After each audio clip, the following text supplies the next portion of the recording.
Bienvenidos a Estrategia, el podcast de Global Strategy. Soy Alberto Bueno y hoy vamos a hablar de un concepto central para los estudios estratégicos, para las relaciones internacionales en sentido más amplio, pero que para el propósito y los temas de este podcast de Global Strategy pues es absolutamente central y más en estos tiempos. Es el concepto de disuasión. Y para hablar y explicar esta idea tan potente, ahora lo veremos, pues contamos con Javier Jordán. Javier, ¿qué tal? Bienvenido. Muy buenas, Alberto. ¿Qué tal? Bueno, pues gracias por este nuevo episodio en el que nos volvemos a encontrar, como ya ha ocurrido en anteriores. Tenemos como decía, un concepto que es clave para los estudios estratégicos, que en estos momentos, en estos tiempos, pues ha retomado, ¿no? Relevancia, interés, por supuesto académico, ¿no? Pero también lo vemos en medios de comunicación, políticos, ¿no? Que hablan acerca del mismo y creo que es muy pertinente. Para quien no lo sepa, y pues si hay alguien que se suma ahora a nuestro podcast, pues Javier Jordán es profesor de Ciencia Política de la Universidad de Granada, casa que compartimos y está especializado precisamente en estas cuestiones. Así que, Javier, tenemos un tema interesante hoy. Antes de nada, y para que no se nos quede en el tintero, como siempre, esto es gracias a este proyecto, este podcast es posible y gracias a vosotros, a vuestros comentarios, a vuestros likes. Así que, pues bueno, cualquier me gusta en YouTube, en iVoox, en las distintas, en iTunes, en las distintas plataformas, pues más que bienvenido y agradecido, por supuesto, ¿no? Que estamos, Javier. Fantástico. Pues, bueno, pues Vamos entrada, con ello, ¿sí? Vamos muchas gracias a ti por escucharme ahora en este rato y también a los que nos escuchan, porque además este episodio es el número 40 del podcast. Entonces, es un pequeño hito y esto es posible gracias a los que nos están escuchando y luego a todos los ponentes que hemos venido invitando y que amablemente han dicho que sí. Así que, de entrada, pues eso también, darte las gracias a ti y a toda la comunidad que se va generando. Vale, pues vamos con el tema de la disuasión, que es un tema que de entrada puede parecer así muy espeso, un tema muy abstracto, y vamos a ver enseguida que no, que es un tema claramente práctico, o sea, claramente de estudios estratégicos, muy de la aplicación de la estrategia. Y había pensado darle esta estructura, o sea, de entrada, ¿qué es la disuasión? Y luego, sobre todo, vamos a detenernos en la parte complicada, que es cómo lograr que la disuasión funcione. Entonces, de entrada, ¿qué es la disuasión? Pues podemos definir la disuasión, y aquí voy a utilizar a Colin Gray, que es una de estas referencias de los estudios estratégicos, que dentro de las múltiples definiciones que hay, me ha gustado la suya, porque es muy precisa. Y él la entiende como un proceso de influencia, y aquí ya tenemos dos palabras clave, o sea, la disuasión es un proceso, o sea, no es una acción en sí, sino que es una concatenación de acciones y también muchas veces de palabras que tratan de influir. Y esta palabra es crucial. O sea, la disuasión en buena medida es un ejercicio de influencia por el que se intenta que un determinado actor, aquel al que se pretende disuadir, no lleve a cabo una acción que de otro modo sí realizaría al estimar los costes que dicha acción podría entrañar, en caso de que lo hiciera y las consecuencias que eso podría tener. Por tanto, repito las ideas centrales de esta definición.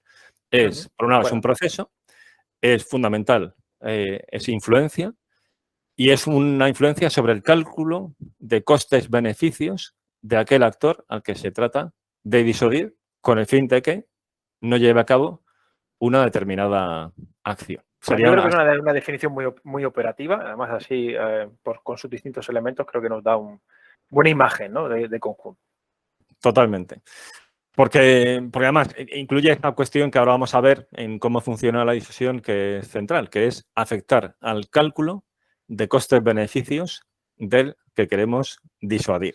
Bien, por dar un poco más de contenido a esta definición, otra forma no tanto de entender, sino otra forma de ver la disuasión es como un ejercicio de poder. O sea, la disuasión es una manifestación de que se tiene poder si se logra ejercer dicha disuasión.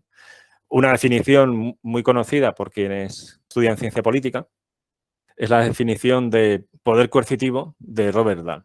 Esa definición de que el poder es la capacidad de A de hacer que B haga lo que A quiere, aunque B no quiera. Eso es lo que Robert Dahl entiende como poder coercitivo. Vale, pues la disuasión tiene algo que ver con ello, pero de otra forma, porque lo que acabo de explicar es lo que en literatura de estudios estratégicos se llama compellence en inglés, que tiene una traducción pues que es casi sinónimo de coerción en español. En cambio, la disuasión, que en inglés el término es deterrence, es algo similar, pero en este caso podríamos traducir, jugando con esa imagen de Robert Dahl, como la capacidad que tiene A de que B no haga lo que B querría hacer porque A no quiere. Entonces, sí, es un ejercicio de poder, pero es un ejercicio de poder no tanto para lograr una acción como para lograr la inacción del otro actor. ¿Vale? Entonces, una segunda forma de entender la disuasión es eso, como poder, ¿no? Y luego, pues, una cuestión también dentro de esta aproximación así de qué es la disuasión, es que es el pilar de cualquier estrategia defensiva. O sea, toda política de defensa tiene un elemento fundamental que es la disuasión, ¿no? Pero esa disuasión no se limita únicamente a evitar una agresión. Es decir, no es... A ver, la disuasión es parte de la política de defensa mientras no hay una guerra. Cuando ya estalla la guerra, la disuasión desaparece por completo. No, no necesariamente. O sea, que estalle una guerra es un fracaso de la disuasión inicial, ¿no? Para evitar que se dé esa agresión. Pero incluso dándose esa agresión, no termina ahí la disuasión.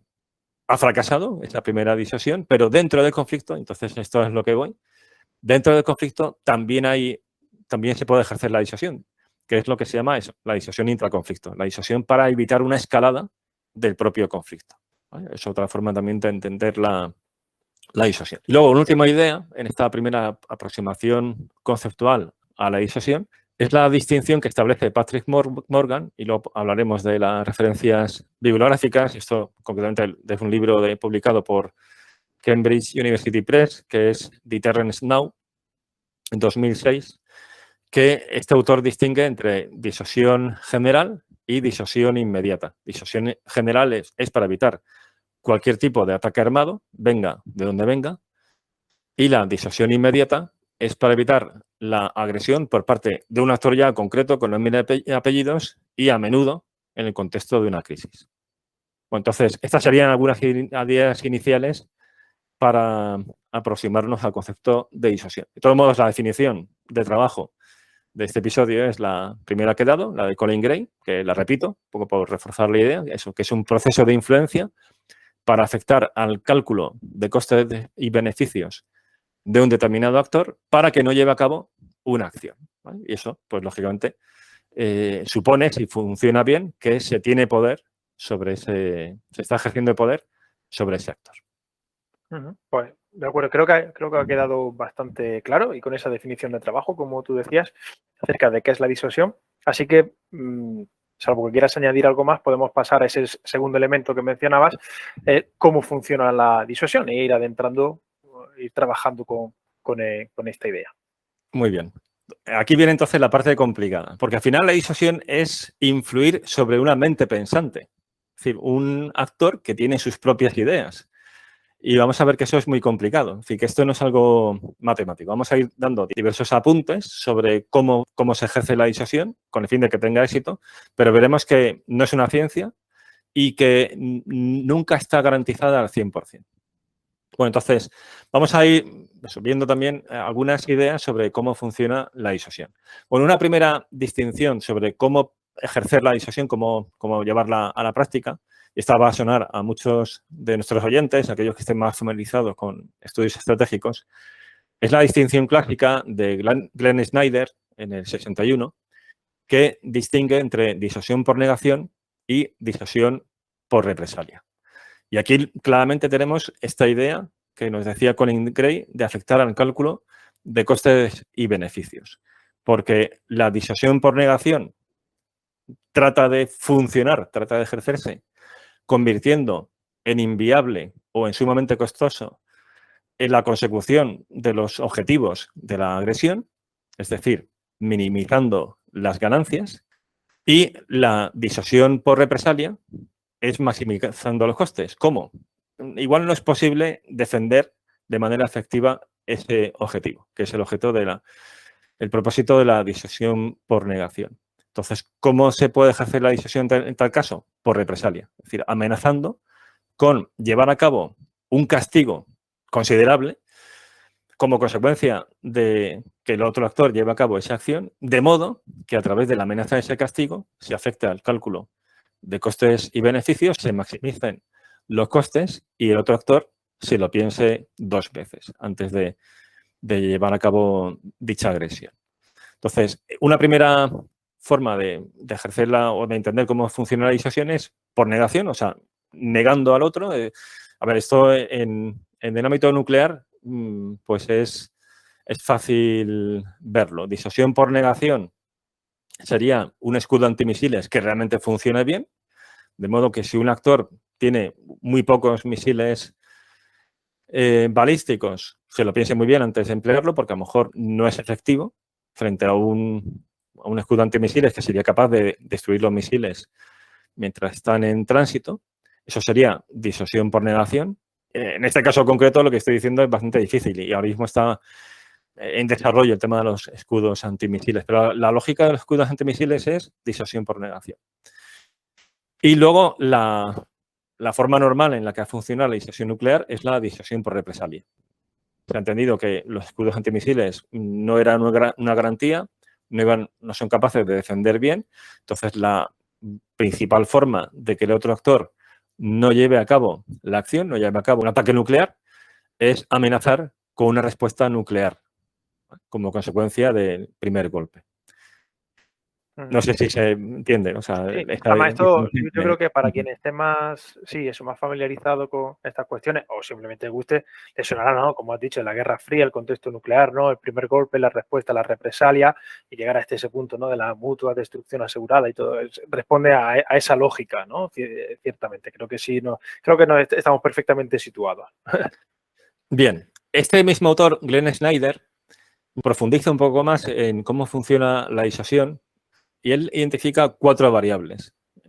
Ya entra un análisis un poco más refinado, ¿no? De cuáles son los mecanismos para que la disuasión funcione. Porque, insisto, el gran desafío está en ejercer influencia en un sujeto pensante, como dice Loren Fishman. O sea, que al final se trata de influir, pero tú no puedes obligarle tal cual, o sea, físicamente, sino que se trata de influir la mente del adversario, ¿no? Porque no puedes hacerlo porque no tienes el poder suficiente. Porque eso supondría una guerra preventiva, ¿no? Y lo que quieres es que no haya conflicto armado. Entonces, Glenn Snyder habla de 4 variables para que la disuasión funcione correctamente. Primera variable, y esta es la más complicada, porque es la cuestión de esa mente pensante. La primera variable es el valor otorgado por el potencial agresor al objetivo que quiere conseguir. Esta es la más complicada y ahora después profundizaré un poco más en ella. La segunda variable es los costes esperables por la posible respuesta del disuasor al curso de acción, de esa disuasión por represalia o esa disuasión por negación, es decir, lo que pueda pasar si el actor agresor lleva a cabo esa acción, bueno, pues cuáles van a ser los costes de la respuesta del disuasor. La tercera variable es la probabilidad otorgada por el disuadido a cada una de las distintas respuestas que puede dar el disuasor. O sea, en este caso ya no es tanto el cálculo de costes-beneficios del disuadido, sino el cálculo de probabilidades que el disuadido hace sobre la determinación del disuasor. ¿Vale? No sé si esto está siendo un poco lioso, pero es eso, es el cálculo de probabilidad. Es decir, si yo llevo a cabo esta acción, ¿va a responder o no? O sea, ¿va a ejercer esa decisión real por negación? ¿Me va a negar la consecución de este objetivo militarmente o no? ¿Va a ejercer represalias o no? Bueno, pues es una incógnita. porque hasta que no se lleva a cabo la acción no sabemos qué va a ocurrir. Bueno, pues el cálculo de probabilidades del disuadido es otra variable importante, ¿no? Y luego la cuarta variable es la probabilidad de conseguir el objetivo, objeto de esa agresión, a pesar de cada una de esas posibles respuestas. En este caso ya sería la efectividad de las respuestas del disuasor. Vale, esto es un poquitín abstracto, pero ahora vamos entro ya a comentar, ¿no? el tema. De estos 4 factores, el más importante es el primero. El valor otorgado a ese objetivo que el disuadido quiere conseguir. Porque si un actor está altamente motivado a este respecto, la disuasión es muy difícil que funcione. Al margen de los costes que se le puedan imponer, al margen de la determinación que se pueda demostrar, el disuasor puede modular las otras 3 variables. Puede modular los costes a imponer, la determinación a mostrar y la capacidad de llevar a cabo todas esas acciones. Lo que no puede controlar, y entonces aquí es donde puede fracasar la disuasión, es el valor que otorga el disuadido a lo que quiere conseguir, la motivación. Y claro, esto es lo esencial, ¿no? Esto explica, por ejemplo, pues que haya cierto tipo de acciones que sencillamente no se pueden disuadir. Por ejemplo, un atentado suicida. Porque el que va a llevar a cabo la acción asume todos esos costes, pero tiene una motivación para hacerlo que es muy elevada y que todas las medidas que se tomen de represalia, de negación del objetivo y demás, van a ser relativamente efectivas, pero a lo mejor, vale, pueden desviarlo, a lo mejor este curso de acción no, porque me lo pueden negar, entonces buscar este otro, y si está altamente motivado, incluso las represalias tampoco van a ser suficientes. ¿Vale? O sea, es el problema, por ejemplo, que se da con los atentados suicidas, que se puede blindar un determinado objetivo, pero al final va a haber alguna ventana de vulnerabilidad y el suicida lo puede aprovechar. Se pueden incluso plantear represalias. Esto, por ejemplo, ha ocurrido con la política israelí, que decir, vale, igual no podemos ejercer una disuasión por represalia sobre el propio suicida, porque es una acción suicida, porque por tanto da igual que pongamos incluso pena de muerte o le caigan no sé cuántos años de cárcel, no hay modo alguno. Por tanto, las represalias sobre la familia. Vamos a echar abajo la casa del suicida, ¿vale? La casa de la familia y la familia que se busque la vida, ¿vale? Es una forma de ejercer disuasión por represalia. Pero si el actor está altamente motivado, ni siquiera así se le puede disuadir. Bien, entonces ese es podríamos decir, el drama a la hora de ejercer la disuasión, que nuestra capacidad de ejercer influencia al final está limitada por el valor que otorga ese adversario al objetivo que quiere lograr. Lo otro lo podemos modular y ahora entramos a ello, ¿no? Cómo modular esas otras 3 variables. Pero hay que tener este caveat de entrada claro, ¿no? Que es que la disuasión no está garantizada al 100%, porque si el otro actor está muy altamente motivado respecto a lo que quiere conseguir, la disuasión va a fracasar. Muy interesante. Sí, la explicación de las 4 variables creo que ha quedado perfectamente delimitadas y sí, pues vamos con cómo podemos modular esas 3 variables, ¿no? que dependen.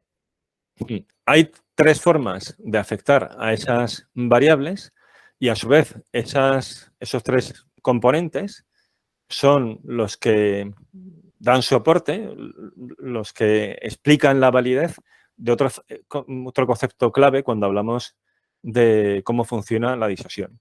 Y ahora ya poniéndonos en el lugar del disuasor, o sea, de quien ejerce la disuasión, que es el rol que desempeña la credibilidad. La credibilidad es esencial para que la disuasión funcione, porque es un ejercicio de influencia. O sea, ese poder que queremos ejercer tiene que ser creíble. Y la credibilidad depende de 3 factores. Y claro, ahora en cuanto entre ellos, vamos a ver que al final esos factores tienen que ver con esas otras 3 variables de las que nos habla Glenn Snyder, ¿no? Entonces, primer elemento para que la disuasión tenga posibilidades de éxito y para que la credibilidad sea tal, es capacidad, o sea, capacidad de negar o capacidad de ejercer represalia.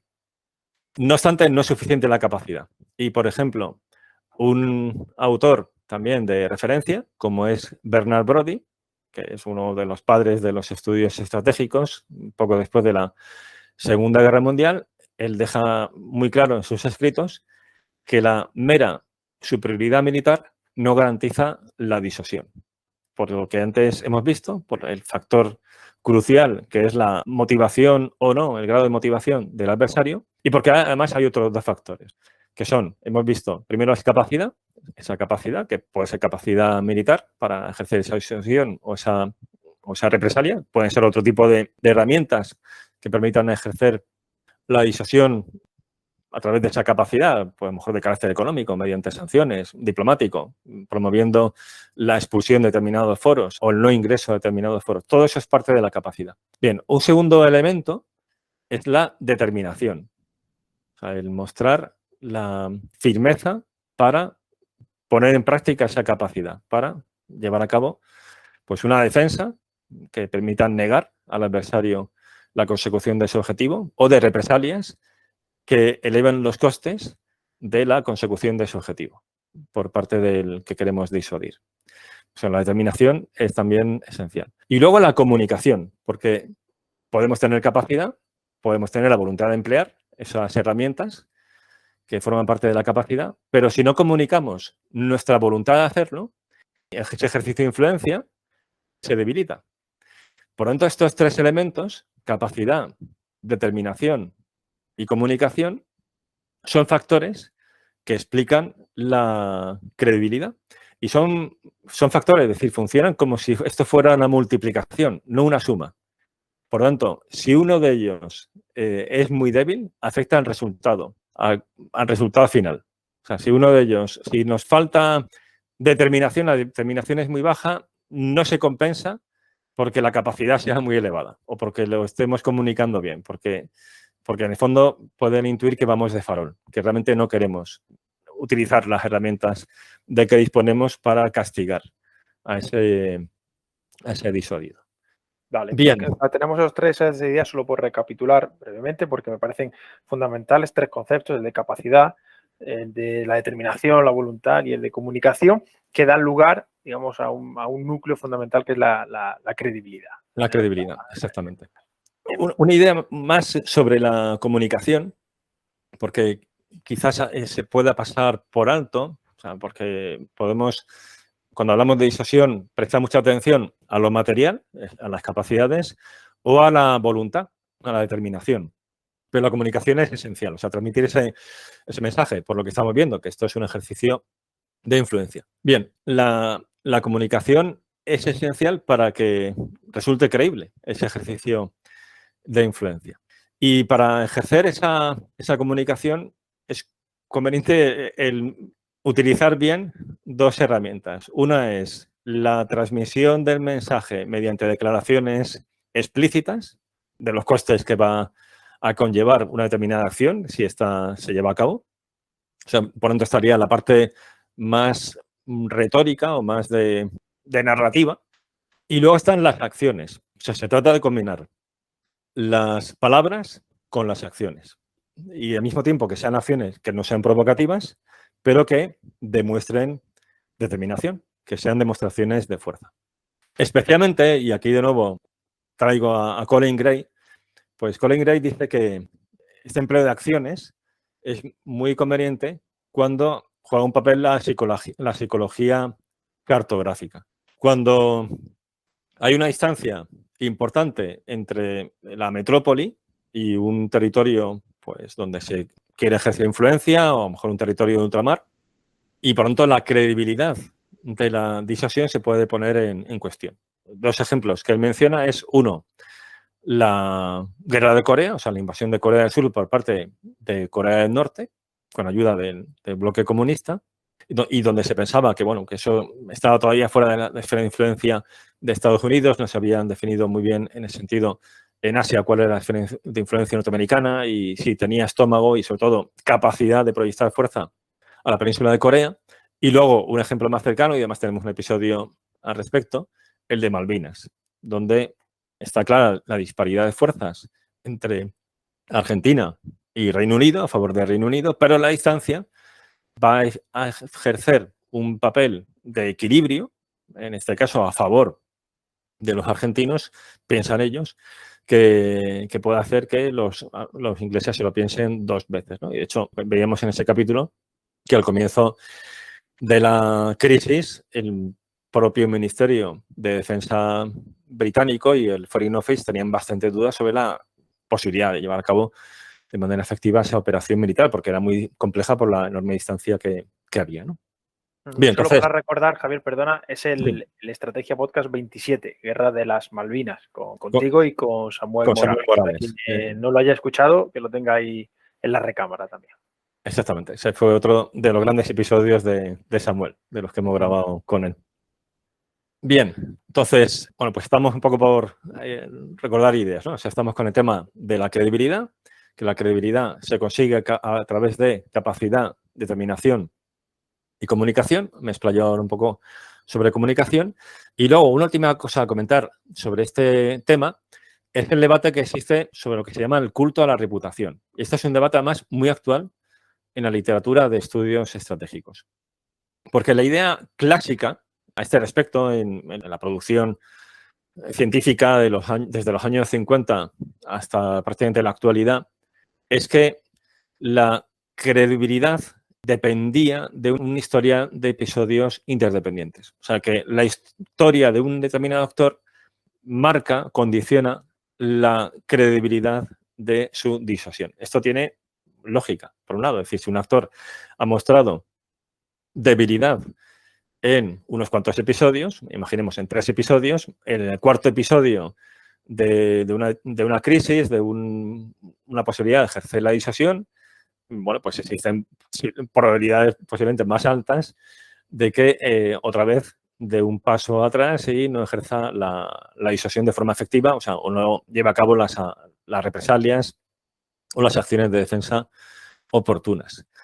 Vale, esto tiene su lógica. Esto ha sido el argumento central en la literatura clásica. Sin embargo, en los últimos años ha habido algunos autores y uno de los más destacados es Xi Jinping, que es un académico de nacionalidad china, que es uno de los máximos exponentes del realismo defensivo, que ha cuestionado esta idea. Y tiene también su parte de lógica. Entonces, vamos a ver un poco cuáles son los argumentos a favor y cuáles los argumentos en contra, ¿no? Muy rápidamente.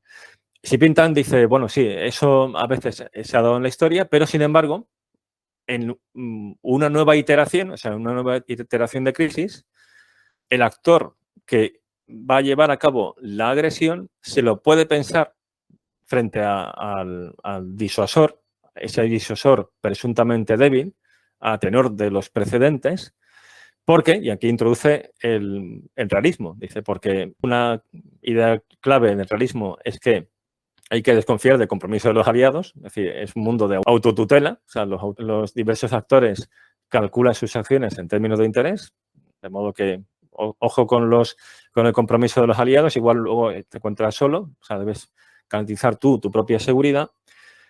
Y luego siempre es bueno ponerse en la peor situación, cuando uno trabaja en temas de seguridad. Claro, esto también es un episodio de disuasión por parte del disuadido, es decir, ¿y si este disuasor, que otras veces ha sido débil, en esta resulta que sí que se muestra fuerte, porque los intereses que están en juego para eso son especialmente relevantes? ¿O ha habido un cambio en las élites? ¿O aunque sean las mismas élites, han aprendido de la experiencia previa y esta vez sí que van a mostrarse firmes? Porque ejemplos de esto hay unos cuantos. Y uno de ellos, lo hablábamos antes fuera del micrófono, es el de Múnich. Bueno, en Múnich es un claro ejemplo de apaciguamiento, o sea, se cede ante las pretensiones de Hitler, pero es que en la siguiente iteración, Múnich es el 38, en la siguiente iteración, en el verano del 39, cuando Alemania ya se lanza el 1 de septiembre contra Polonia, piensa que los aliados occidentales no van a ir a la guerra por Polonia. Y más habiendo atraído a su bando a la Unión Soviética por los acuerdos Molotov-Ribbentrop de finales de agosto de ese mismo año. Bueno, pues en ese caso, ciertamente, las iteraciones previas no fueron suficientes para conocer la determinación del actor que tenemos delante en esta nueva iteración. Eso fue un fracaso de disuasión, eso es verdad. O sea, ahí la disuasión en este caso se vio debilitada porque la credibilidad había quedado muy tocada por los episodios previos, pero lo cierto es que el actor que llevó a cabo la agresión se encontró con que el otro actor esta vez sí que respondió. O sea, fue un fallo de cálculo del actor disuadido, ciertamente por un déficit de credibilidad por parte del disuasor, pero fue un fallo suyo, ¿no? Un fallo del disuadido. O sea, en ese caso sí que hubo respuesta. Por lo tanto, como se ve, es un tema complejo. Es decir, sí que la credibilidad se puede ver afectada por episodios previos, pero en un mundo realista no siempre está tan claro que un actor que se ha mostrado débil, la siguiente ocasión también se vaya a mostrar débil. Y esto es relevante porque uno podría decir, bueno, vale, pero pongámonos en el peor de los casos, también, o sea, seamos nosotros realistas, por tanto, mostrémonos siempre firmes. De este modo, el otro actor, además de la duda que podría tener si nos mostrásemos débiles, en este caso es que se lo va a pensar 3 o 4 veces más porque siempre hemos sido fuertes. Pero aquí Xi Jinping habla del culto a la reputación, del peligro que entraña el culto a la reputación. Dice, porque si uno se ve obligado a mostrar firmeza siempre en todas las crisis, puede acabar uno o siendo manipulado en algunas crisis porque no están sus intereses en juego, pero sí los de determinados aliados que le meten en ese jardín y, por tanto, con el fin de mostrarse firme ahí, lo va a hacer, pero por intereses que no merecen lo suficientemente la pena, o sea, se puede ver manipulado por los aliados, o puede meterse en crisis innecesarias por intereses que no merecen la pena y, además, porque las expectativas de éxito son limitadas. Y al final uno se puede desangrar por salvar la cara en contextos de crisis o conflictivos que realmente no son acordes con el interés nacional. Otro ejemplo donde esto se ve muy bien, que es la famosa teoría del dominó, que fue, por ejemplo, lo que explicó la guerra de Vietnam, que fue un gran fracaso de Estados Unidos. Y algo que alimentó la continuidad de la guerra de Vietnam fue esta teoría del dominó. Es decir, si no damos la cara ahí, dejamos caer Vietnam, caerán el resto de aliados que tenemos en Asia-Pacífico. Lo cierto es que, al final, cae Vietnam, Estados Unidos se desangra de por medio y el resto de aliados de Asia-Pacífico no caen. Pero lo que se había hecho es, aparte de alimentar una guerra que fue tremenda, es un error estratégico, que es el alimentar la derrota. Es decir, algo va mal, pero tú te empeñas, aunque las expectativas ya son negativas, y había estudios de la rana al respecto, decir esto no pinta nada bien, te empeñas en subir la apuesta, y entonces entras en una falacia de costes hundidos y acabas desangrándote sin necesidad por ese culto a la reputación, con esta idea de, no, si queremos ejercer la disuasión, tenemos que mostrarnos firmes en cualquier escenario. No, hay que hacerlo de una forma muy calculada, es decir, dónde están nuestros intereses y medir muy bien la inversión de recursos. Fíjate este debate, Javier, a propósito de la guerra en Ucrania, como desde estaba la discusión, ¿no? Desde ciertos think tanks estadounidenses se afirmaba la necesidad de la intervención del apoyo estadounidense a Ucrania, no por Ucrania, sino por Taiwán, porque podía ocurrir, y la reputación estadounidense, y otros, bueno, que afirmaban lo contrario, ¿no? Acerca de el no establecimiento de claras preferencias, ¿no? Respecto a cuáles son los intereses nacionales estadounidenses. Lo digo porque mencionabas, ¿no? Como es un concepto o un debate, ¿no? El que comentas, tan actual, ¿no? Lo vemos en Vietnam, pero lo hemos visto en los últimos meses, más allá de los matices que tenga el caso particular, ¿no? Es lo escurridizo del ejercicio de la disuasión, porque uno podría pensar que China, por ejemplo, se va a ver disuadida por los costes que está suponiendo la guerra a Rusia, por la ayuda internacional que está recibiendo. El ejército ucraniano a día de hoy ya no tendría capacidad de combate suficiente si no fuera por la ayuda que le está dando Estados Unidos y otros países OTAN para defenderse legítimamente de esa agresión rusa. Y uno podría pensar, bueno, esto ya de por sí tiene un gran valor disuasorio a favor de Taiwán en un hipotético conflicto con China.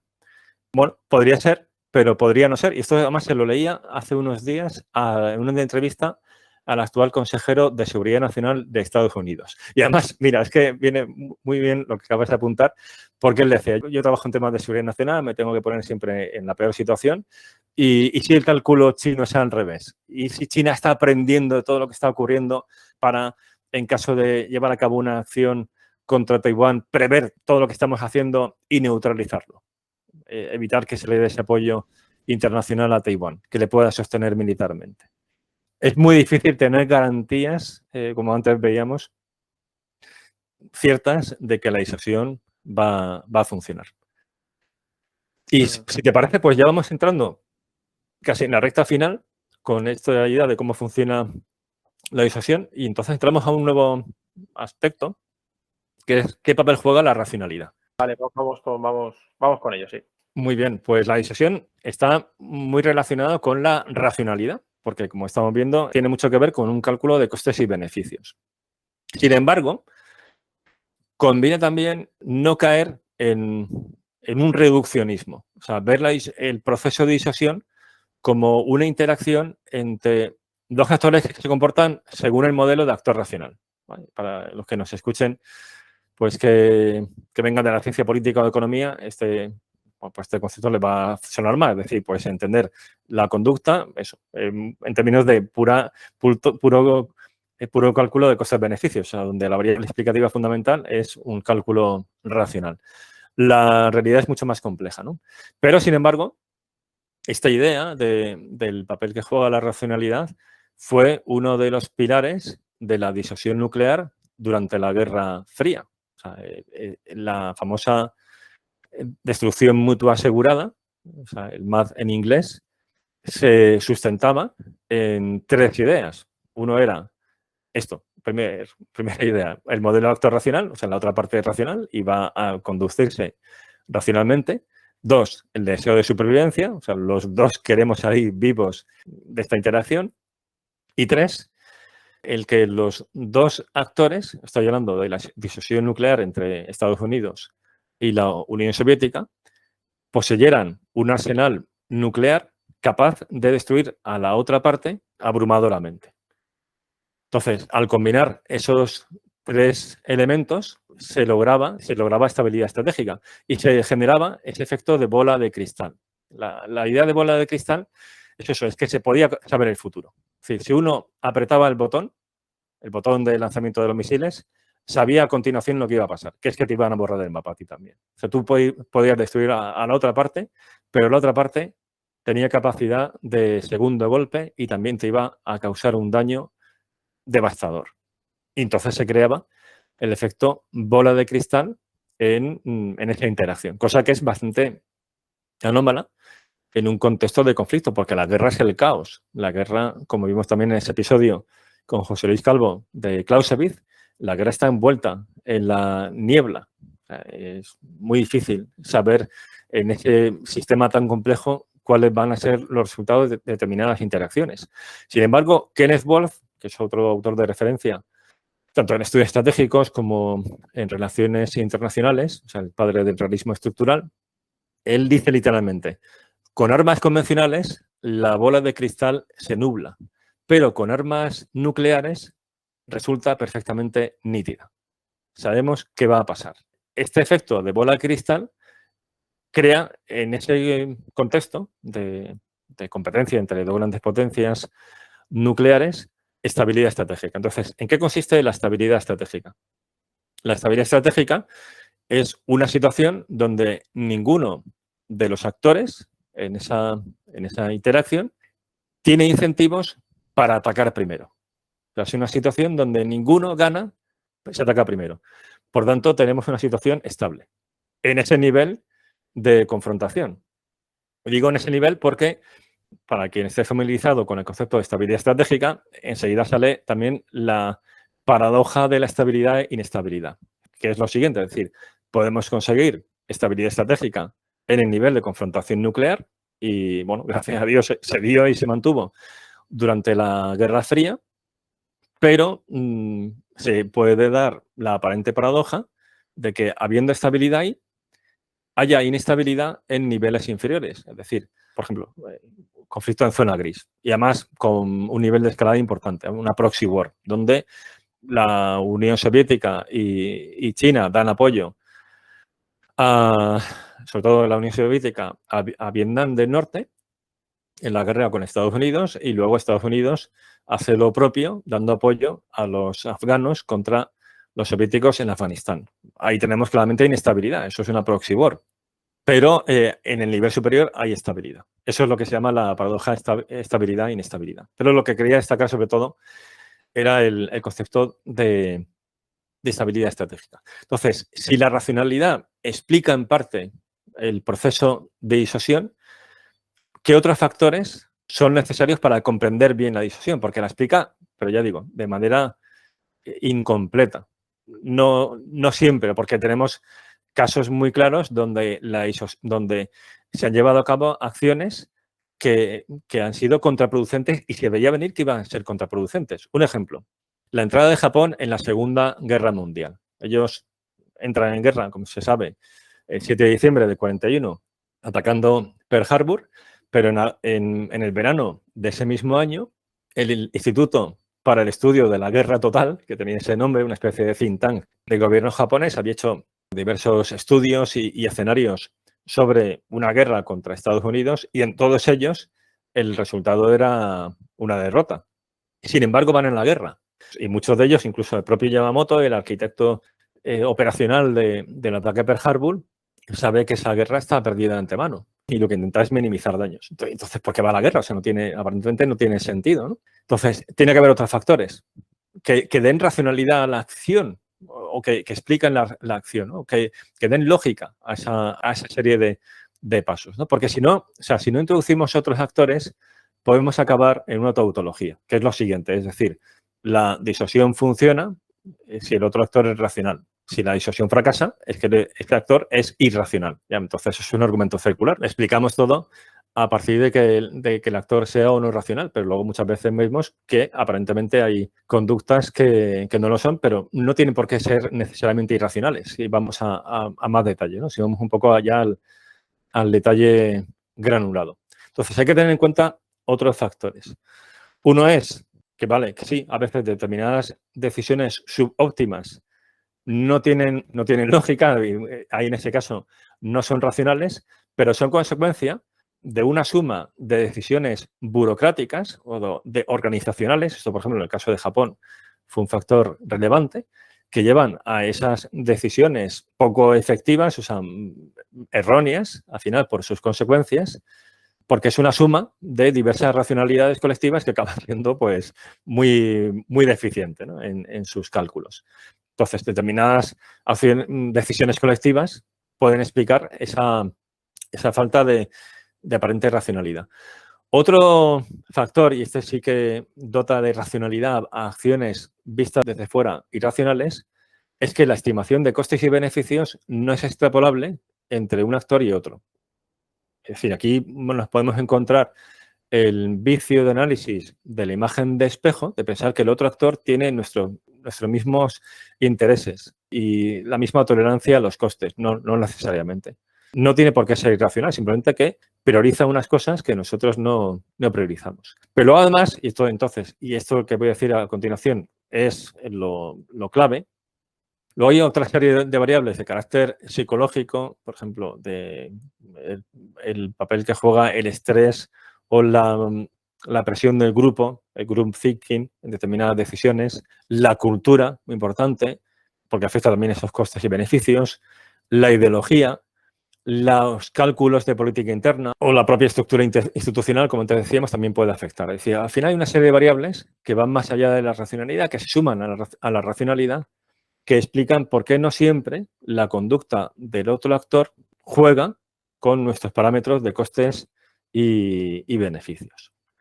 Y ya con esto vamos terminando, pues ha dado lugar a un desarrollo dentro de los estudios estratégicos y que además se ha convertido en doctrina, tanto del Strategic Command, o sea, del mando estratégico de Estados Unidos, y de la revisión de defensa cuadrienal del Pentágono, esto es del año 2006, que es el término de Taylor Deterrence, o sea, la disuasión a la medida, la disuasión hecha como un traje a la medida, ¿no? Como si fuera un sastre. Es decir, calibrar muy bien la comunicación de la disuasión para afectar a valores especialmente apreciados por ese oponente, con el fin de ejercer bien la disuasión. A lo mejor es centrarse sobre todo en determinados intereses personales de las élites, más que por ejemplo, unas sanciones contra la economía del país, sino sanciones concretas contra determinados individuos que le provoquen costes personales a esos individuos.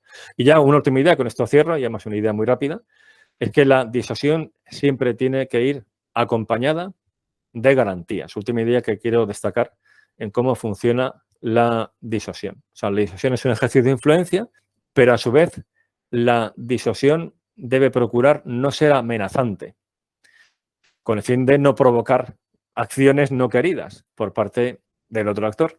Thomas Schelling lo ilustra de una forma muy clara, y yo creo que se va a entender muy bien a qué me refiero, en su libro de Armas e Influencia. Él dice que para que la disuasión funcione, debe quedar muy claro el mensaje de un paso más y disparo, pero también el mensaje de si no das ese paso, no voy a disparar. Tiene que haber garantías al respecto. Porque si no es así, determinadas acciones que a los ojos del disuasor son puramente defensivas, están comunicando determinaciones, están comunicando que tenemos capacidades militares suficientes para defendernos y por lo tanto podemos pensar que eso está robusteciendo nuestra disuasión y que desde nuestra perspectiva no tenemos intención de empezar ningún conflicto. Si esta comunicación no va acompañada también de garantías al otro actor, podemos generar un dilema de seguridad. Otro concepto fundamental de estudios estratégicos es la situación que se genera cuando un actor, intentando mejorar su seguridad, sin querer, genera inseguridad en el otro actor, que a su vez responde con medidas defensivas a ojos del otro actor que nosotros interpretamos como amenazantes, nosotros a su vez respondemos, el otro también, y por lo tanto, al final, ninguno de los dos está más seguro, sino todo lo contrario. Por lo tanto, la disuasión es bueno que vaya acompañada de, por ejemplo, medidas de confianza y seguridad militar, que son mecanismos que se pueden poner en práctica, pues de invitar a delegaciones militares del otro país a maniobras, a la presentación de determinados equipos militares con la idea de, mira, si quieres conocerlo, no hace falta que me espíes, sino que yo te lo enseño, eso no tiene ninguna intención amenazante. Incluso la propia limitación de armamentos es otra forma de comunicar garantías, es decir, que no quiero una carrera de armamentos, no quiero tener más capacidad de la necesaria para defenderme. Bueno, pues son diversas herramientas que se pueden emplear para ofrecer esas garantías. Pues la verdad que interesantísimo, denso el episodio, pero creo que muy claro y además muy enriquecedor para comprender algunas de las claves más importantes, diría que de hoy en día. Por alusiones, ya que lo ha salido por ahí, pues mencionabas algunas de los comentarios, ideas que José Luis Calvo hacía en el episodio sobre Clausewitz. Ese es el Estrategia Podcast 09, enseñanzas de Clausewitz sobre estrategia y conflictos actuales. Y además déjame que, como mencionabas, a muchas de esas claves internas, ¿no?, que matizan o limitan la racionalidad del actor, pues también, y que lo señalabas, ¿no? Hablar de cultura, pues hablar de cultura estratégica, al que dedicamos también un episodio en el Estrategia Podcast 3, el 03, donde hablamos de una de esas posibles variables, ¿no?, que ayudan a comprender alguna de esas limitaciones a la racionalidad u otras dimensiones, variables, factores que acompañan a la decisión, ¿no? Y por dejarlo ahí apuntado. Si te parece bien, Javier, antes de terminar, y aunque ahora si quieres añadir algo más, pues también perfecto, sí que me gustaría recomendar, y como bibliografía del episodio, que pues, muchos de los que nos escucháis nos lo pedís, pues aquí recomiendo un artículo recién salido en julio de 2022, en el número 59 de la revista española de Ciencia Política, titulado La disuasión en la zona gris, una exploración teórica. Lo interesante, además del artículo en sí, que publicado por Javier Jordán, además del artículo en sí mismo sobre la aplicación de todo este concepto y sus derivaciones hacia la idea de zona gris, el que hay un apartado muy potente de discusión de la literatura, de las olas acerca de la disuasión, etcétera, que se acompaña lógicamente con muchas de estas referencias bibliográficas que tú has mencionado y muchas otras que no han salido en el capítulo de hoy, pero que son más interesantes, más que interesantes, ¿no? Entonces, quien tenga curiosidad o interés en seguir profundizando en esto, pues lo podemos remitir a este artículo, ¿no, Javier? Sí, muchas gracias. Lo que haremos será poner un enlace en la descripción del episodio a ese artículo que está en abierto, porque la Revista Española de Ciencia Política es open access, o sea, se puede entrar y descargarlo enteramente gratis. Y en ese artículo claramente esto daría para otro episodio, es todo lo que he contado, pero aplicado a la zona gris, va precedido de un estado del arte de la disuasión, o sea, de la teoría de la disuasión, que en buena medida es lo que he contado en este episodio, que en efecto es que esto es teoría. Entonces, esto yo sé que es un poco una píldora así un poco dura, ¿no? Muy, muy condensada y muy densa. Pero bueno, es que el tema de los conceptos es esencial. Y luego yo creo que es muy fácil el entender, a partir de lo que hemos visto hoy, muchas cosas de la realidad, ¿no? de la historia de la política internacional o de nuestros días. Bueno, pues en ese artículo, que es todavía más denso que este episodio, se habla de estas ideas y, sobre todo, viene un repaso a los principales artículos y libros clásicos sobre disuasión. No solamente de la zona gris, sino disuasión en general. De modo que quien quiera profundizar, ahí tiene referencias a decenas. Totalmente. Bueno, un episodio hoy duro de estudios estratégicos, pero no duro en sí el contenido, aunque sí denso, eso sí. Pero sí. Yo creo que potente. Hoy trabajamos también con estas cosas que nos permiten hacer análisis mucho más interesantes. Javier, pues muchísimas gracias por este episodio, por participar una vez más. Este episodio que será el 40, ¿quién nos lo iba a decir cuando lo pusimos en marcha? Así que gracias. Gracias a ti, Alberto. Y nada, y seguimos ahí haciendo más podcasts, más episodios. Por otros 40 por lo menos, ¿no? Pues nada, seguimos. Un abrazo. Un abrazo.